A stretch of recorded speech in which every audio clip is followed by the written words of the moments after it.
ஆடியா?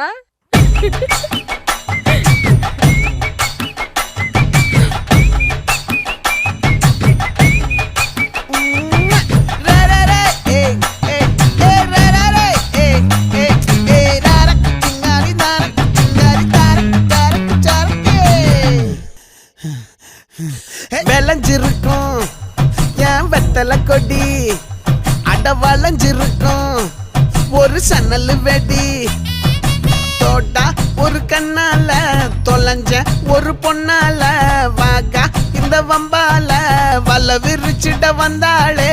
பார்த்து வளைச்ச தேக்கு ஓம் பட்ட உடம்பு சோக்கு என்ன குத்தும் குறும்பு மூக்கு கொஞ்சம் ஓய்வை கொடுத்து தாக்கு. என்னடி சித்திரமே இங்க நீ பத்திரமே சொல்லுடி கட்டளை எத்தனை நான் செய்வேனே. அன்பு